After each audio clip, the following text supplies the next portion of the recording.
Radio Claret América presenta Sediento de ti, la palabra, fuente de vida, con el sacerdote misionero claretiano Tony Díaz. Reflexiones diarias del Evangelio. Aquí iniciamos.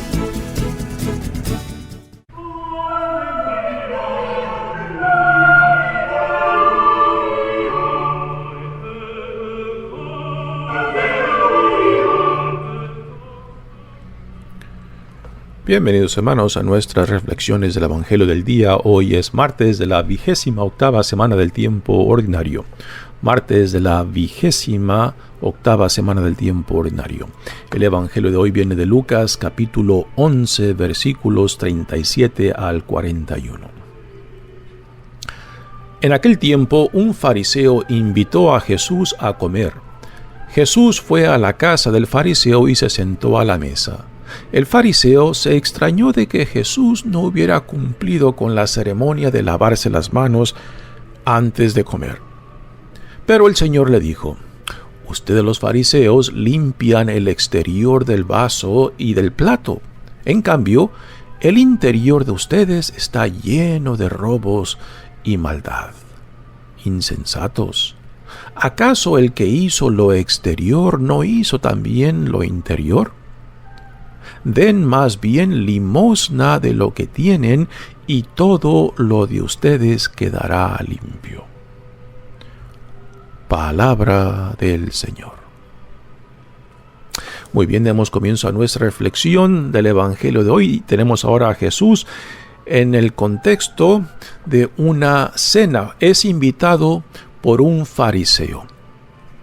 Jesús no se limita simplemente a los que le caen bien, sino también busca atraer aún aquellos que lo critican, aún aquellos que encuentran dificultad en reconocer quién es Él, que es el enviado de Dios, que es el Mesías de Dios, que es el Hijo de Dios. Y aquí acepta la invitación de un fariseo, que son con quienes lo encontramos en varias escenas de conflictos, fariseos y escribas particularmente. Los escribas eran los que se especializaban en la Sagrada Escritura, en hacer copias y comentarios de la Sagrada Escritura, y muchos fariseos también eran escribas. Así que cuando se menciona escribas y fariseos, prácticamente se está hablando del mismo grupo. Los fariseos no eran lo peor de la comunidad judía de aquel entonces, todo lo contrario, eran de lo mejorcito, pero aún así quedaban muy cortos ante los ojos de Jesús. ¿Y qué es lo que Jesús criticaba mucho más de ello, no? En realidad Jesús no los critica, no los pinta con brocha gorda. Todo lo contrario, reconoce que hay algo bueno y digno en ellos, pero lo que sí critica Jesús es la hipocresía, la exageración con la pureza externa que no se manifiesta en la pureza interna. Este es el problema que Jesús tiene con ellos, ¿no? De que el tiempo de Jesús, así que es lo que Jesús más critica de ellos, es lo siguiente, es esta actitud exagerada sobre la pureza externa. Y a esto Jesús, particularmente en el Evangelio de Mateo y también aquí en Lucas, esto lo veremos mañana, ¿no?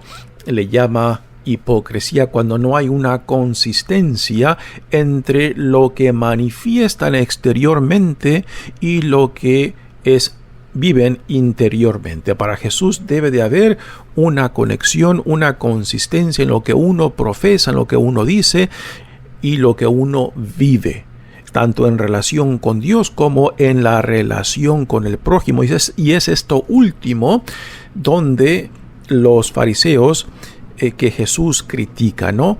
De que su religiosidad, de que sus devociones no los lleva a una relación de solidaridad y hermandad con el prójimo.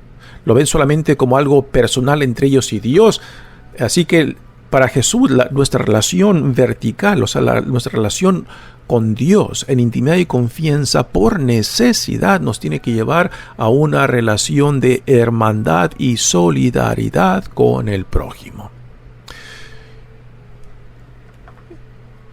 Ahora viene la crítica de aquel que lo invitó. Dice: Jesús fue a la casa del fariseo y se sentó a la mesa. El fariseo se extrañó de que Jesús no hubiera cumplido con la ceremonia de lavarse las manos antes de comer.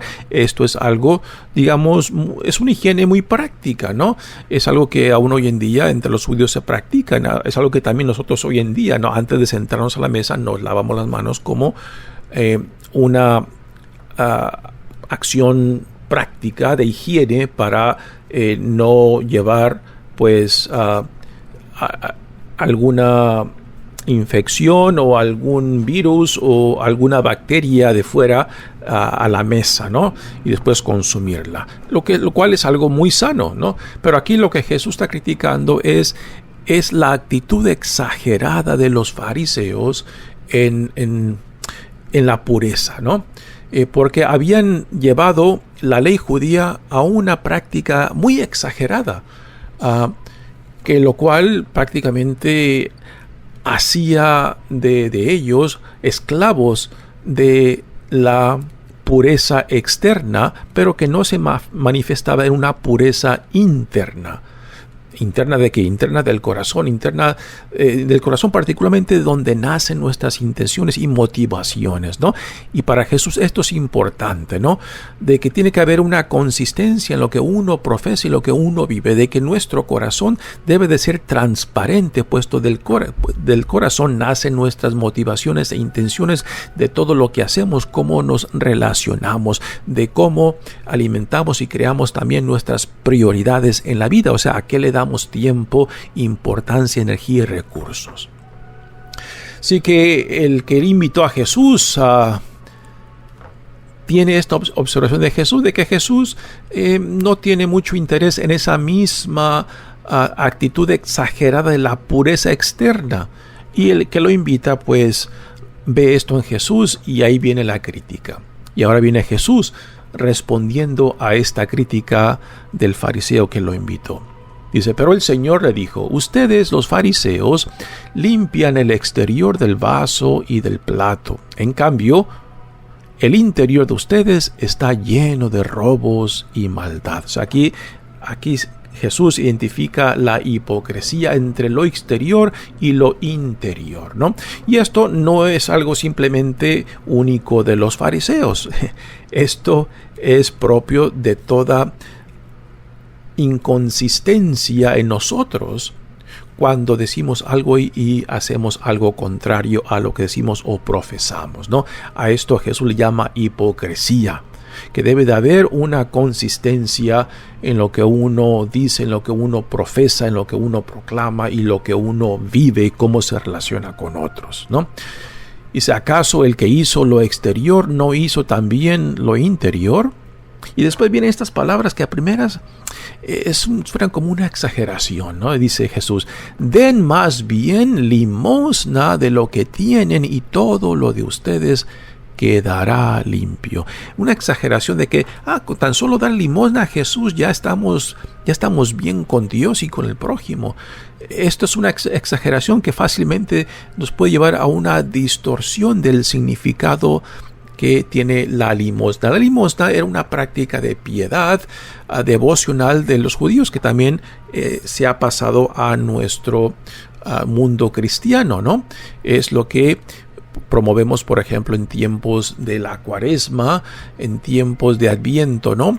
Las prácticas de oración, del ayuno y la limosna. Pero hay que entender propiamente a qué se refiere Jesús por limosna, porque tenemos una noción, particularmente en nuestra comunidad hispana, yo creo que muy mala de lo que significa la limosna. Para muchos la limosna es lo que me sobra, lo que no necesito y es lo que doy. Por ejemplo, tristemente, mucha gente cuando se pasa la canasta en la misa, ¿no? Y a esto se le llama dar la limosna, ¿no? Y casi siempre damos de lo que me sobra, el cambio que me sobra o que no necesito, ¿no?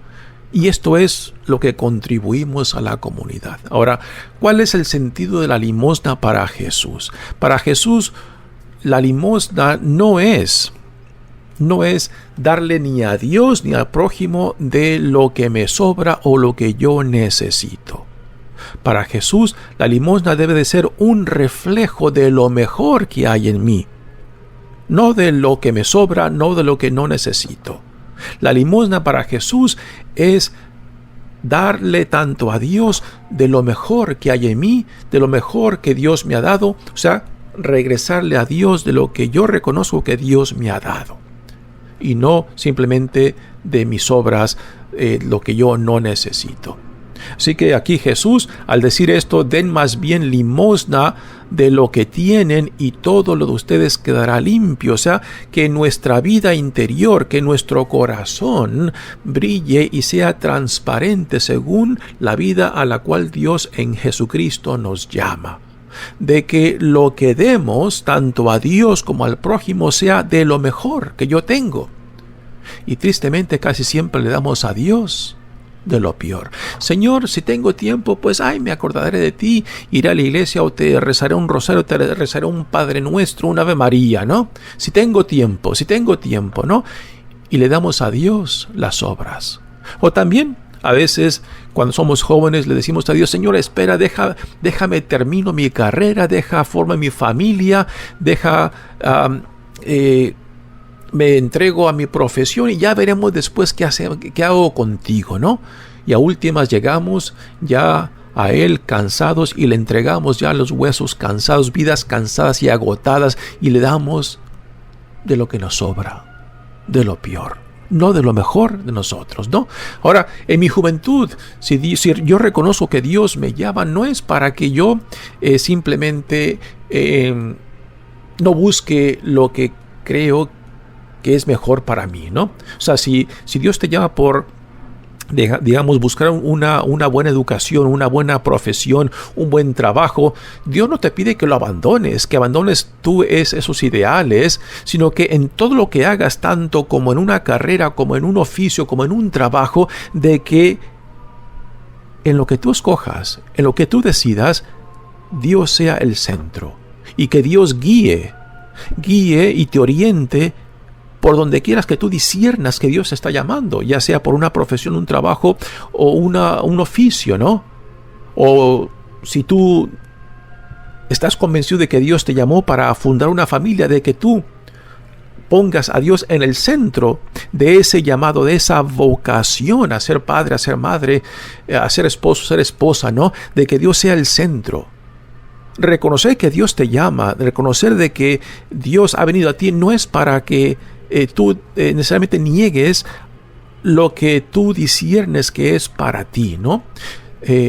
Si Dios te llama a una profesión, a una carrera, a un oficio, al matrimonio o a la vida religiosa, al sacerdocio, alabado sea Dios, pues que ese sea el camino para la gloria de Dios, para tu santificación y para la salvación de aquellos que Dios pondrá en tus vidas, ¿no?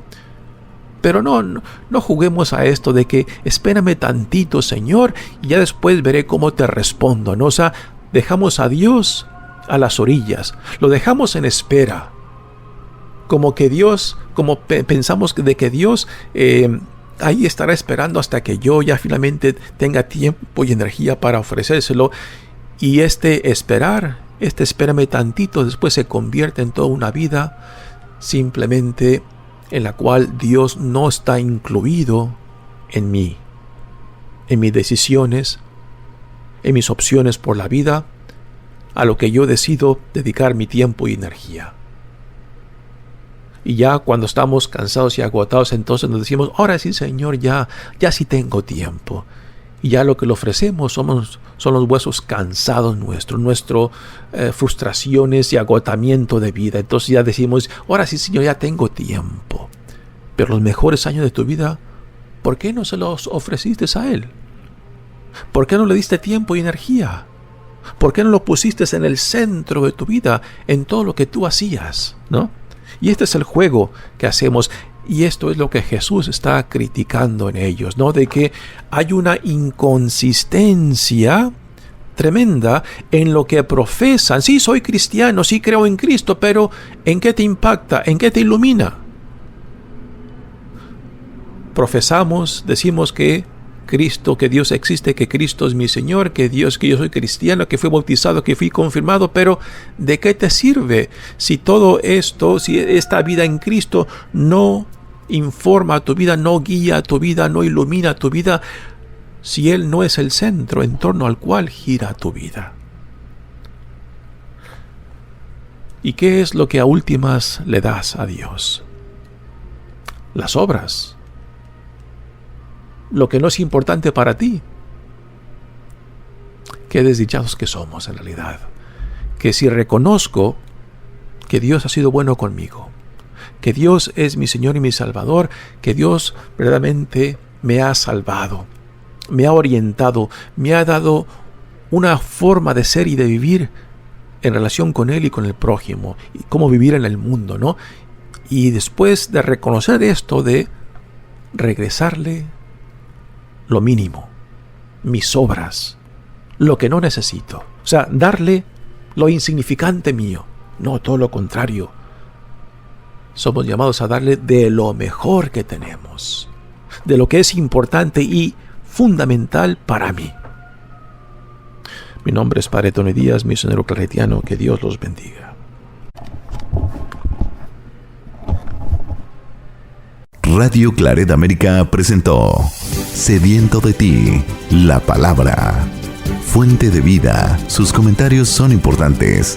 Contáctenos en Radio Claret América